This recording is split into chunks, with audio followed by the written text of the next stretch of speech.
গল্পটা শুরু হয় আজ থেকে 10,000 বছর আগে অবিস্মরণীয় ঘাঁটি থেকে। সেখানে কোনো একটা প্রকাণ্ড জিনিসের ছায়া পৃথিবীর দিকে এগিয়ে আসছিল। সেই প্রকাণ্ড জিনিসটি ছিল আসলে একটি স্পেসশিপ। একজন ব্যক্তি ঝর্ণার মোহনার মুখে আসে। সেই ব্যক্তিটি একজন এলিয়েন ছিল। সে একটা অদ্ভুত দেখতে পাত্র থেকে একটা বাটি তোলে আর তার মধ্যে থাকা পদার্থটা পান করে নেয়। তখনই সেই স্পেসশিপটি সেখান থেকে চলে যায়। সেই পদার্থটা পান করবার কারণে সেই এলিয়েনের শরীর গলতে আর ফাটতে থাকে, এমনকি তার শরীরের ডিএনএ পর্যন্ত ভেঙে যেতে থাকে। এরপর সে ঝর্ণায় পড়ে যায় আর তার শরীর পুরোপুরিভাবে নষ্ট হয়ে জলে মিশে যেতে থাকে। সেই এলিয়েনের ডিএনএ জলের সঙ্গে মিশে একটি নতুন ডিএনএ তৈরি করতে থাকে আর এই নতুন ডিএনএ থেকে মানব জীবনের সূত্রপাত হয়। এই ঘটনার 10,000 বছর পর সিনেমাটিকে 2089 সালে দেখানো হয়। বৈজ্ঞানিকের একটি দল স্কটল্যান্ডে কোনো কিছুর তল্লাশি করছিল। সেই দলের নেতৃত্বে ডক্টর হলওয়ে আর ডক্টর শ ছিলেন। এই তল্লাশি ও খোঁজাখুঁজি করতে করতে ডক্টর শ 35,000 বছর থেকেও পুরনো একটি গুহাচিত্র পায়। সেই ছবিতে মানুষদেরকে একটা বিশাল প্রাণীর পুজো করতে দেখা যায় আর সেই বিশাল প্রাণীটি একটা তারামণ্ডলের দিকে ইঙ্গিত করছিল। গল্পটি 4 বছর পরের দিকে এগোয়। পৃথিবী থেকে 300 লক্ষ কোটি কিলোমিটার দূরে প্রেমিথিস নামের একটি স্পেসশিপ 17 জন লোকের একটি দলকে নিয়ে তাদের এক সিক্রেট ডেস্টিনেশনের দিকে এগোতে থাকে। স্পেসশিপের ভেতরে ডেভিড নামের একজন ক্রু মেম্বার তার নিজের মনোরঞ্জনের কাজ নিয়ে ব্যস্ত ছিল। স্পেসশিপের বাকি ক্রু মেম্বাররা সবাই ঘুমন্ত অবস্থায় ছিল। হঠাৎ করে স্পেসশিপটিতে একটা জোরে ঝাঁকুনি লাগে, যেটা এই ব্যাপারে সংকেত যে স্পেসশিপ তার গন্তব্যে পৌঁছে গেছে। ডেভিড যখন স্পেসশিপের বাইরে দেখে তখন সে গ্রহের মতো দেখতে একটা কিছু দেখতে পায়। এরপর সে দেখে যে এই প্রজেক্টের সুপারভাইজার ঘুম থেকে জেগে গেছে। সুপারভাইজার তাকে জিজ্ঞাসা করে যে কতক্ষণ ধরে তারা সবাই ঘুমিয়েছিল। ডেভিড বলে 2 বছর 4 মাস 18 দিন 36 ঘন্টা আর 15 মিনিট। সুপারভাইজার তখন ডেভিডকে বাকি লোকেদেরও জাগিয়ে দিতে বলে। সুপারভাইজার সবাইকে একটা হলে একত্রিত করে আর সবাইকে একটা 3D হলোগ্রাম দেখায়। সেই 3D হলোগ্রামে ওয়েলান কর্পোরেশনের ফাউন্ডার পিটার ওয়েলান আবির্ভাব হয়। তিনি বলেন যে এই মিশনের নাম তিনি রেখেছিলেন। তিনি 2 বছর আগে এই হলোগ্রামকে রেকর্ড করেছিলেন আর সবাই যদি এই হলোগ্রামটা দেখে তাহলে বুঝতে হবে তারা তাদের লক্ষ্যে পৌঁছে গেছে আর সে নিজে অর্থাৎ পিটার ওয়েলান মারা গেছেন। পিটার সবাইকে ডেভিডের ব্যাপারে বলেন যে ডেভিড আসলে মানুষ নয়, বরং একটা রোবট। ডেভিড তার কাছে সন্তান তুল্য। এরপর তিনি ডক্টর হলওয়ে আর ডক্টর শয়ের সঙ্গে সবার পরিচয় করান। তিনি তাদের দুজনকে এই মিশনের ইনচার্জ করে মিশনের দায়িত্ব সঁপে দিয়ে চলে যান। এরপর ডক্টর হলওয়ে নিজের প্রেজেন্টেশন শুরু করেন। সে পৃথিবীর সমস্ত জায়গায় করা পুরাতত্ত্বের সঙ্গে সম্পর্কিত খোদাইয়ের ছবি দেখায়। ইজিপ্ট, সুমেরিয়া, ব্যাবিলনিয়া, মেসোপটেমিয়া আর সম্প্রতি স্কটল্যান্ডে পাওয়া 35,000 বছরের পুরনো গুহাচিত্র। সে বলে এই সব কিছু হলো প্রাচীন সভ্যতা আর প্রত্যেকটি সভ্যতার মাঝে কয়েকশো কোটি বছরের ব্যবধান আছে। এদের একে অপরের সঙ্গে কোনো সম্পর্কও ছিল না। তা সত্ত্বেও সেই গুহাচিত্রটি, যার মধ্যে ওই বিশাল প্রাণীটি তারামণ্ডলটির দিকে ইঙ্গিত করছে, তেমনই চিত্রলেখা সমস্ত সভ্যতার মধ্যেই দেখা গেছে। আর সেই চিত্রলেখাগুলির মধ্যে যে বিশাল তারামণ্ডলটি দেখা গেছে তার সঙ্গে মিলে যাওয়া একমাত্র তারামণ্ডলটি যেই গ্যালাক্সিতে আছে, সেই গ্যালাক্সি পৃথিবী থেকে এতটাই দূরে আছে যে প্রাচীন সভ্যতার লোকেদের এর ব্যাপারে কিছু জানা সম্ভবই ছিল না। আশ্চর্যজনকভাবে সেই গ্যালাক্সিতে একটা সূর্যও আছে আর সেই সূর্যকে একটা গ্রহ প্রদক্ষিণ করছে, যার কিনা 3টে চাঁদ ছিল। তার মধ্যে একটি চাঁদের মধ্যে প্রাণের অস্তিত্বর জন্য যে সমস্ত অনুকূল আবহাওয়া থাকা দরকার সেগুলো ছিল, মানে অনেকটা আমাদের ওই পৃথিবীর মতো। আর আজ সকালেই তারা সেই চাঁদে পৌঁছে গিয়েছিল। এরপর ডক্টর শ বলে যে যেই চিত্রলেখাটিতে যে বিশাল প্রাণীটিকে দেখানো হয়েছে সেটা ছিল আসলে একটি এলিয়েন, আর সেই আমাদের মানুষদের তৈরি করেছিল। একদিক থেকে সে হলো আমাদের ইঞ্জিনিয়ার, যে কিনা আমাদেরকে বানিয়েছিল, আর এই চিত্রলেখাগুলির মাধ্যমে তারা একরকমভাবে আমাদেরকে বার্তা দিচ্ছিল যে এসো আর আমাকে ওই তারামণ্ডলের মধ্য থেকে খুঁজে বের করো। প্রেজেন্টেশনের পর ডেভিড দুজন ডক্টরকে সুপারভাইজারের চেম্বারে নিয়ে যায়। সুপারভাইজার দুজন ডক্টরকে বলে যে যদি তারা ওই চাঁদে এলিয়েন্স খুঁজে পায় তাহলে তারা কেউ যেন ওই এলিয়েনদের সঙ্গে যোগাযোগ করবার চেষ্টা না করে। দুজন ডক্টরই তার কাছে এর কারণ জানতে চায়, কিন্তু তিনি তাদেরকে কিছু বলতেই রাজি ছিলেন না। এরপর পরের দৃশ্যে ডেভিড আর দুজন ডক্টর কথা বলছিল। ডেভিড তাদেরকে বলে যে গত 2 বছরে সে অনেক প্রাচীন ভাষা বুঝেছে আর এখন সে এলিয়েন্সদের সঙ্গে কথা বলতেও সক্ষম। এরপর তারা তাদেরকে সেই স্পেসশিপের ওই চাঁদে অবতরণ করে। তখনই ডক্টর হলওয়ের দৃষ্টি একটা স্ট্রাকচারের ওপর পড়ে। সেই স্ট্রাকচারটি কোনোভাবেই প্রকৃতিগতভাবে তৈরি হয়েছে বলে মনে হচ্ছিল না। সে ক্যাপ্টেনকে ওই স্পেসশিপটি সেখানেই নামাতে বলে। সেখানকার বায়ুমণ্ডল অবিকল পৃথিবীর মতোই ছিল, কিন্তু কার্বন ডাই অক্সাইড 3% থেকে বেশি ছিল। তাই 2 মিনিট স্যুট ছাড়া থাকা মানে মৃত্যু নিশ্চিত। অন্ধকার হতে আর মাত্র কয়েক ঘন্টা বাকি ছিল। এবার ডেভিডের সঙ্গে 6 জনের একটি বিশাল স্তূপের মতো দেখতে স্ট্রাকচারের দিকে তারা এগোয়। সেই তলে উপস্থিত এক জিওলজিস্ট বলেন যে এই স্ট্রাকচারটির ভেতর থেকে পুরো ফাঁপা। তারা সবাই সেই স্ট্রাকচারের ভেতরে প্রবেশ করে। এরপর জিওলজিস্ট পুরো জায়গাটিকে ড্রোন দিয়ে স্ক্যানিং করা শুরু করে, যাতে করে তার একটা 3D ম্যাপ স্পেসশিপে থাকা ক্যাপ্টেন আর বাকি দলের সবাই দেখতে পারে। ডক্টর হলওয়ে বলেন এখানে বাইরের তুলনায় ভেতরে কার্বন ডাই অক্সাইডের মাত্রা অনেক কম আছে। তিনি বলেন এখানে এমন কিছু আছে যেটা বাতাসকে পরিশুদ্ধ করছে। এরপর তিনি তার হেলমেট খুলে দেন, কিন্তু তাতে তার কিছুই হয় না, তিনি জীবিত ছিলেন। এবার বাকি সবাইও তাদের হেলমেট খুলে দেয়। ডেভিড এরপর একটা সুইচ বোর্ড দেখতে পায় যেখানে কিছু একটা চিহ্ন আঁকা ছিল। তার মধ্যে সে তার আঙ্গুল দেয়। এরপর সে সেখানের আলোতে কিছু বিশালাকৃতি লোকেদের ছুটন্ত অবস্থার আকৃতি দেখতে পায়। সেটা একটা 3D রেকর্ডিং ছিল। সেই রেকর্ডিংয়ে ওই বিশালাকার লোকেরা কোনো জিনিস থেকে ভয় পেয়ে দৌড়াচ্ছিল। সবাই সেই আকৃতির পিছনে দৌড়াতে থাকে। তাদের মধ্যে একটা আকৃতি দরজার সামনে এসে পড়ে যায়, আর তখন দরজা বন্ধ হয়ে যায়, যার ফলে দরজার এক পাশে মাথা আর দরজার অপর পারে শরীর কেটে আলাদা হয়ে পড়ে থাকে। জিওলজিস্ট সেই বিশালাকার প্রাণীর মাথা থেকে ঘাবড়ে যায় আর বায়োলজিস্টের সঙ্গে স্পেসশিপে ফিরে যায়। ডক্টর শ কার্বন রিডিং করে জানতে পারে যে এই বিশাল জীবটির মৃত্যু হয়েছে আনুমানিক 2000 বছর হয়ে গেছে। ততক্ষণে ডেভিড সুইচবোর্ডে আঙ্গুল চালিয়ে দরজার কোডটাকে ডিকোড করে দরজা খুলে দেয়। সে অন্যদিকে সেই জীবটির মাথা পড়ে থাকতে দেখতে পায় আর পায় একটা বিশালাকার চেহারার মূর্তি। পুরো ঘরে অনেক পিণ্ড জমা করে রাখা ছিল আর মাটিতে কিছুর মতো জীব ছিল। ছাদের দিকে একটা অনেক বড় ছবি আঁকা ছিল, কিন্তু তাদের সেই ঘরে প্রবেশ করার পরেই ঘরের মধ্যে পরিবর্তন হওয়া শুরু হয়ে যায়। সেখানে থাকা পিণ্ডগুলি গলতে শুরু করে আর সেখান থেকে একটা কালো রঙের দ্রব্য পড়তে থাকে। ছাদে থাকা ছবিটাও খারাপ হতে শুরু করে। ডক্টর সব বুঝতে পেরে যায় যে তার আসার কারণে ঘরের তাপমাত্রা বেড়ে গেছে। সে সবাইকে সেখান থেকে বাইরে বেরোতে বলে আর সেই কাটা মাথাটাকে সঙ্গে করে নিয়ে যাওয়ার জন্য একটা বড় পলিথিনের মধ্যে ভরে নেয়। তখনই ক্যাপ্টেন সবাইকে সতর্ক করে বলে যে ঝড় আসতে চলেছে, এজন্য যত শীঘ্র সম্ভব স্পেসশিপে ফিরে আসুন। ডক্টর শ কিছু সময় চায়, কিন্তু সুপারভাইজার তাকে শুধুমাত্র 15 মিনিটের সময় দেয়। এরপর সেই স্পেসশিপের দরজা বন্ধ করে দেবে। অন্যদিকে ডেভিড সবার থেকে লুকিয়ে আস্তে করে একটা পিণ্ড নিজের ব্যাগের মধ্যে নিয়ে নেয়। সেই পিণ্ড থেকে নির্গত দ্রব্যগুলি কেঁচো তাদের খাবার হিসেবে গ্রহণ করছিল। তারা সবাই দ্রুত স্পেসশিপের দিকে এগোতে থাকে।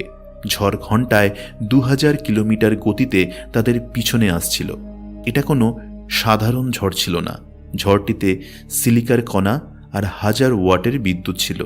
তারা স্পেসশিপে পৌঁছাতেই যাচ্ছিল, তখনই তাদের গাড়ি থেকে এলিয়েনের মাথাটা গড়িয়ে পড়ে যায়। সেই কাটা মাথাটাকে তুলতে গিয়ে ডক্টর শ ঝড়ে উড়ে যায়। ডক্টর হলওয়ে ডক্টর শকে বাঁচানোর যথাসাধ্য চেষ্টা করে। তখনই ডেভিড এসে তাদের দুজনকে বাঁচিয়ে দেয়। স্পেসশিপে গিয়ে তারা জানতে পারে জিওলজিস্ট আর বায়োলজিস্ট স্পেসশিপে এখনো ফিরে আসেনি। আসলে তারা দুজনে সেই গুহার মতো স্ট্রাকচারের মধ্যে রাস্তা হারিয়ে ফেলেছিল। ক্যাপ্টেন তাদের দুজনকে মেসেজ করে বলে যে ঝড়ের কারণে তাদের দুজনকে রাতটা ওই স্ট্রাকচারের মধ্যেই কাটাতে হবে। অন্যদিকে সেই স্ট্রাকচারের ভেতরে তারা দুজন এলিয়েন্সের মৃতদেহের স্তূপ পায়। এই মৃতদেহগুলি 2000 বছর পুরনো ছিল। অন্যদিকে স্পেসশিপে ডক্টর সেই এলিয়েন্সের মাথার বিভিন্ন পরীক্ষা নিরীক্ষা করে, যেখানে তারা জানতে পারে যে তারা যেটাকে এলিয়েন্সের মাথা ভাবছিল সেটা আসলে একটা হেলমেট। সেই এলিয়েনের মাথাটা তো আসলে হেলমেটের ভেতরে ছিল। সেই এলিয়েন্সের মাথার পরীক্ষা নিরীক্ষা করে জানা যায় যে সেই এলিয়েন্সটা কোনো ভাইরাসে আক্রান্ত। সেই ভাইরাসের ব্যাপারে আরও বিস্তারিতভাবে জানবার জন্য তারা সেই ভাইরাসটিকে সক্রিয় করে। এরপর আরও কিছু জানবার আগেই ইনফেকশনের কারণে মাথাটা খুব জোরে ফেটে যায়। এলিয়েনের ডিএনএর পরীক্ষা নিরীক্ষা করবার পর জানা যায় এলিয়েন্সের ডিএনএ মানুষের ডিএনএর সঙ্গে হুবহু মিলে গেছে, যার ফলে এটা পরিষ্কার হয়ে যায় যে এই এলিয়েন্সই আমাদের বংশধর। এরাই সেই এলিয়েন্স ইঞ্জিনিয়ার যাদের খুঁজতে তারা এখানে এসেছে। অন্যদিকে ডেভিড তার সঙ্গে নিয়ে আসা পিণ্ড খুলে তার থেকে অল্প কিছু স্যাম্পেল নিয়ে তারপর সেই স্যাম্পেলটা সে ডক্টর হলওয়ের ড্রিঙ্কে মিশিয়ে দেয়। এই ব্যাপারটা না জেনেই ডক্টর হলওয়ে সে ড্রিঙ্কটা পান করে নেয়। এরপর ডক্টর হলওয়ে ডক্টর শয়ের সঙ্গে দেখা করতে যায়। ডক্টর শ তাকে বলে যে মানুষেরা এই এলিয়েন্সের সন্তান। বাচ্চার কথা উঠতেই ডক্টর শ কাঁদতে থাকে, কারণ একটা মেডিকেল কন্ডিশনের কারণে ডক্টর শ কোনোদিন মা হতে পারবে না। ডক্টর হলওয়ে তাকে বোঝানোর চেষ্টা করে আর দুজনের মধ্যে শারীরিক সম্পর্ক হয়। এরপর জিওলজিস্ট আর বায়োলজিস্ট ঘুরে ফিরে সেই ঘরে চলে আসে। সেখানে সেই পিণ্ডগুলি রাখা ছিল। সেই পিণ্ড থেকে কালো রঙের দ্রব্য পুরো ঘরে ছড়িয়ে পড়ে। হঠাৎ সেই দ্রব্যটি থেকে সাপের মতো দুটো জীব নজরে আসে। আসলে জীবগুলো আর কেউ না, বরং সেই কেঁচোগুলো ছিল। আসলে এই কেঁচোগুলো সেই কালো দ্রব্যের সংস্পর্শে এসে এমন জীবে পরিণত হয়ে গেছে। বায়োলজিস্ট সেই কেঁচোর কাছে গিয়ে তাকে ডাকে, আর তখন কেঁচোটা তার হাতের ওপর হামলা করে তার হাত ভেঙে দেয়। বায়োলজিস্ট কেঁচোটাকে কেটে দেয়, কিন্তু কেঁচোর অ্যাসিডের মতো রক্তে বায়োলজিস্ট পুরোপুরিভাবে পুড়ে যায়। কেঁচোটাকে যেখান থেকে কেটে ফেলা হয়েছিল সে আবার সেখান থেকে উঠে বায়োলজিস্টের স্যুটের ভেতর ঢুকে যায়। কেঁচোর কারণে তাদের দুজনের খুব যন্ত্রণাদায়ক মৃত্যু হয়। স্পেসশিপে ডক্টর হলওয়ের শরীর খারাপ হতে শুরু করে। সে তার চোখের ভেতর একটা ছোট প্রাণী দেখতে পায়। ঝড় থেমে গিয়েছিল। বায়োলজিস্ট এবং জিওলজিস্ট স্পেসশিপ থেকে পাঠানো কোনো মেসেজের উত্তর দিচ্ছিল না। এই জন্য রাতের বেলা ক্যাপ্টেন তার দলের সঙ্গে তাদের দুজনকে নিতে চলে যায়। তারা সেই স্ট্রাকচারের পৌঁছে তাদের দুজনের খোঁজ করতে শুরু করে। অন্যদিকে ডেভিড একা সেই স্ট্রাকচারের অন্যদিকে চলে যায়। সেখানে সে একটা গুপ্ত ঘর পায়। ঘরের মধ্যে হাজার হাজার পিণ্ড জমা করা ছিল। সুপারভাইজার এইসব ডেভিডের শুটে থাকা ক্যামেরার মাধ্যমে দেখতে পাচ্ছিল। ডেভিড এরপর অন্য একটা ঘর দেখতে পায়। সেই ঘরে ঢুকেই ডেভিড তার ক্যামেরা বন্ধ করে দেয়। এই ঘরটা সেই সব ইঞ্জিনিয়ারদের স্লিপিং ঘর ছিল। অন্যদিকে ক্যাপ্টেন আর তার দল বায়োলজিস্টের মৃতদেহ পায়। জিওলজিস্টকে তারা কোথাও দেখতে পায় না। তখন ডক্টর হলওয়ের শরীর আরও খারাপ হয়ে যায়। তারা তৎক্ষণাৎ সবাই স্পেসশিপের জন্য বেরিয়ে পড়ে। ডেভিড ইঞ্জিনিয়ারদের স্লিপিং চেম্বারে থাকা কিছু কন্ট্রোল প্যানেলে সুইচ টেপে। এরপর সেখানে একটা 3D রেকর্ডিং শুরু হয়ে যায়। সেই রেকর্ডিং থেকে ডেভিড বুঝে যায় ওই ইঞ্জিনিয়ার পৃথিবীতে যেত। তখন সেই রেকর্ডিং হঠাৎ করে বন্ধ হয়ে যায়, আর ডেভিড জানতে পারে তাদের মধ্যে একজন ইঞ্জিনিয়ার এখনও বেঁচে আছে। সে অনেক দিন ধরে গভীর ঘুমে আছে। শিপ পর্যন্ত যেতে যেতে ডক্টর হলওয়ের রূপ বদলাতে শুরু করে। ইনফেকশন ছড়িয়ে পড়ার ভয়তে সুপারভাইজার তাকে স্পেসশিপে আসতে বাধা দেয়। ডক্টর হলওয়ে বুঝতে পেরেছিল সে পরজীবী সংক্রমণের কবলে এসে পড়েছে, সবার জন্য যে বিপদে পরিণত হয়েছে। তাই সে নিজেই সুপারভাইজারের দিকে এগিয়ে গিয়ে বলে যে তাকে যেন মেরে ফেলা হয়। ডক্টর হলওয়েকে নিজের দিকে এগোতে দেখে সুপারভাইজার তাকে সেখানেই জ্বালিয়ে মেরে ফেলে। ডক্টর হলওয়েকে আগুনে পুড়তে দেখে ডক্টর শ খুব উত্তেজিত হয়ে যায়। ক্যাপ্টেন তাকে ধরে তৎক্ষণাৎ অজ্ঞান করবার ওষুধ লাগিয়ে দেয়। ডক্টর শ এর যখন জ্ঞান ফেরে তখন ডেভিড তাকে বলে যে সে গর্ভবতী, তাও আবার 3 মাসের। এটা শুনে ডক্টর শ এর যেন ধাক্কা লাগে, কারণ হলওয়ের সঙ্গে ডক্টর শ এর শারীরিক সম্পর্কটা মাত্র 10 ঘন্টা আগে হয়েছিল। কারণ 3 মাস আগে সে স্লিপিং চেম্বারে গভীর ঘুমেছিল। আর সব থেকে বড় কথা এটা যে সে কখনো মা হতে পারত না। ডেভিড তাকে বলে এটা কোনো সাধারণ গর্ভ নয়। ডক্টর শ তাকে অনুরোধ করে এই বাচ্চাটাকে তার পেট থেকে বের করবার জন্য সে যেন তাকে সাহায্য করে। ডেভিড তাকে পরিষ্কারভাবে না করে দেয় আর বলে যে তার কাছে এমন অপারেশন করবার কোনো ডাক্তার নেই। এরপর ডেভিড তাকে অজ্ঞান হওয়ার ইঞ্জেকশন দিয়ে ঘুম পাড়িয়ে দেয়। সুপারভাইজার যখন ডক্টর শকে স্লিপিং চেম্বারে নিতে আসে তখন সে সেখান থেকে পালিয়ে যায়। সুপারভাইজারের চেম্বারে রাখা মিটপটের সাহায্যে সে নিজের অপারেশন করে আর সেই পরজীবীটাকে বাইরে বের করে নষ্ট করে দেয়। অন্যদিকে ক্যাপ্টেন সিগন্যাল পায় জিওলজিস্ট তাদের স্পেসশিপের বাইরে দাঁড়িয়ে আছে। যখন ক্রুয়ের লোকেরা তাকে দেখতে বাইরে যায় তখন খুব খারাপভাবে আহত জিওলজিস্ট তাদের ওপর আক্রমণ করে আর অনেক ক্রু মেম্বারদের মেরে ফেলে। ক্যাপ্টেন কোনো রকমভাবে তার সঙ্গে লড়াই করে তাকে মেরে ফেলে। অন্যদিকে ডক্টর শ দৌড়াতে দৌড়াতে স্পেসশিপের সেই জায়গায় পৌঁছে যায় যেখানে পিটার ওয়েলেনকে ঘুমন্ত অবস্থায় রাখা হয়েছিল। তাকে কিছু সময় আগে ঘুম থেকে তোলা হয় যাতে সে সেই ইঞ্জিনিয়ারের সঙ্গে দেখা করতে পারে যাকে ডেভিড জীবিত ঘুমন্ত অবস্থায় শুয়ে রাখতে দেখেছে।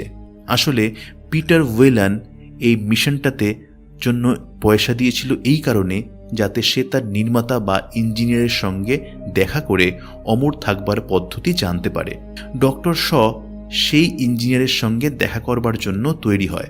তখন ক্যাপ্টেন এসে তাকে বলে এই গ্রহটা কোনো ইঞ্জিনিয়ারের ঘর নয়, এটা হয়তো তাদের মিলিটারি বেস আর তারা এখানে তাদের অস্ত্র বানাতো। সেই কালো দ্রব্যটাও হয়তো তাদেরই বানানো কোনো দ্রাব্যিক হাতিয়ার যেটা কোনো রকমভাবে তাদের হাতের বাইরে চলে যায় আর সেখানে থাকা ইঞ্জিনিয়ারদের সেটা পতনের কারণ হয়ে দাঁড়ায়।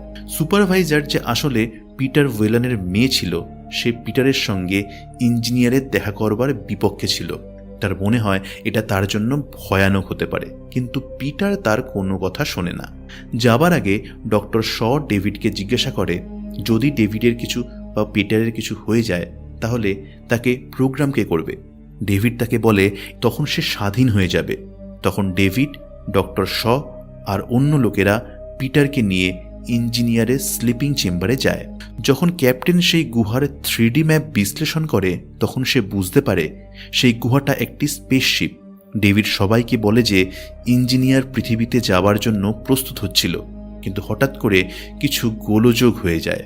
আসলে তারা পৃথিবীতে নতুন জীবনে শুরু করতে যাচ্ছিল আর নতুন সেশনের আগে সেখানে থাকা জীবন, বিশেষত মনুষ্য জাতিকে তারা শেষ করে দিত। এরপর ডেভিড ইঞ্জিনিয়ারকে লম্বা গভীর ঘুম থেকে জাগায়। ইঞ্জিনিয়ারের ঘুম ভাঙার পর সে ইঞ্জিনিয়ারকে তারই ভাষায় জিজ্ঞাসা করে যে বুড়ো হওয়ার পর কিভাবে মৃত্যু থেকে বেঁচে থাকা যায়। ইঞ্জিনিয়ার ভালোবেসে ডেভিডের মাথায় হাত রাখে। হঠাৎ করে ডেভিডের মাথা শরীর থেকে আলাদা করে দেয় আর বাকি সবাইকে মেরে ফেলে। ডক্টর শ সেখান থেকে প্রাণ বাঁচিয়ে ফেরে আর ইঞ্জিনিয়ার তার সিটে বসে নিজের মহাকাশযানটাকে পৃথিবীর দিকে উড়বার জন্য চালু করে যাতে সে তার অসম্পূর্ণ মিশনটা সম্পূর্ণ করতে পারে। ডক্টর শ এই কথাটা ক্যাপ্টেনকে বলে যে তাদের ইঞ্জিনিয়ারের মহাকাশযানটাকে পৃথিবীর দিকে যাওয়া থেকে আটকাতে হবে। ক্যাপ্টেন তাকে বলে তাদের জাহাজ কোনো যুদ্ধ জাহাজ নয়।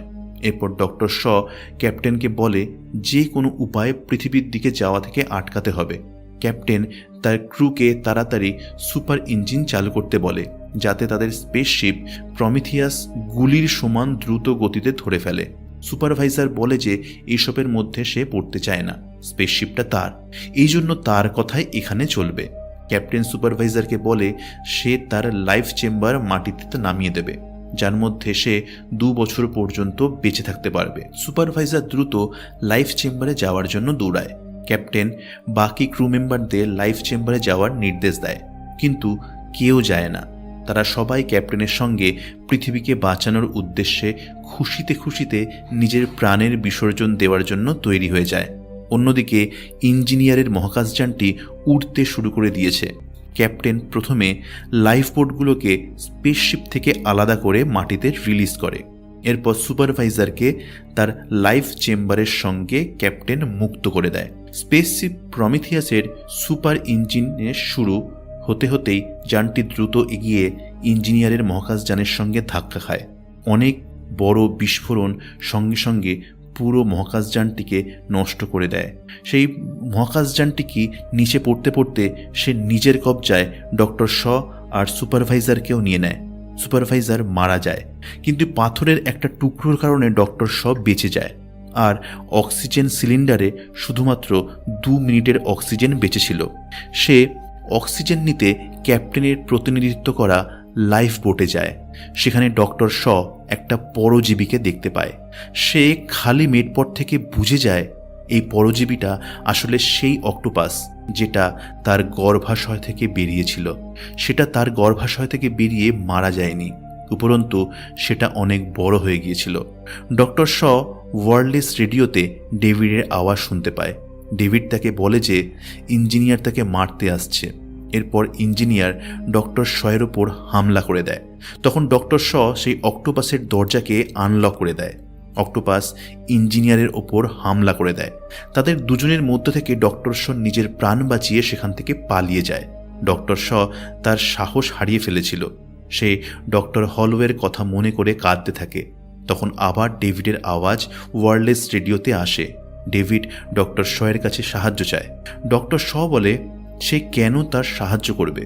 ডেভিডের উত্তরে বলে কারণ এখানে আরও অনেক এলিয়েন স্পেসশিপ আছে, যেগুলিকে ওড়াতে শুধুমাত্র ডেভিডই জানে। এরপর ডক্টর শ ডেভিডের সাহায্য করবার জন্য যায়। ডেভিড বলে একবার সে নতুন এলিয়েন স্পেসশিপে পৌঁছে গেলে তাহলে পৃথিবীতে যাওয়ার রাস্তা একদম সহজ হয়ে যাবে। ডক্টর শ বলে সে আবার পৃথিবীতে ফিরে যেতে চায় না। সে সেখানে যেতে চায় যেখান থেকে ইঞ্জিনিয়াররা এসেছে। ডেভিড এর কারণ জিজ্ঞাসা করে। তখন শ বলে প্রথমত এই ইঞ্জিনিয়াররাই আমাদের বানিয়েছে, আর এই ইঞ্জিনিয়াররাই আমাদের মারারও চেষ্টা করছে। আসলে এরা এমনটা কেন করতে চাইছে? ডক্টর শ এটারই কারণ জানতে চায়। ডক্টর শ পৃথিবীতে তার মেসেজ পাঠায় যে প্রমিথিয়াস স্পেসশিপ আর তার সমস্ত ক্রু মেম্বাররা শেষ হয়ে গেছে। যারাই পৃথিবীতে এই মেসেজটা শুনছে এখানে এই চাঁদে আসার চেষ্টা যেন কখনোই না করে, কারণ এখানে শুধুমাত্র মৃত্যুই আছে। ডেভিড আর ডক্টর শ সেই গ্রহের উদ্দেশ্যে উঠতে থাকে যেখান থেকে সেই ইঞ্জিনিয়াররা এসেছিল। অন্যদিকে লাইফ বোট থেকে ইঞ্জিনিয়ারের বুক ফেটে একটা এলিয়েন্স বাইরে বেরিয়ে আসে। সে একটা ভয়ঙ্কর আওয়াজ করে চিৎকার করে। এইখানেই এই সিনেমাটিও শেষ হয়ে যায়।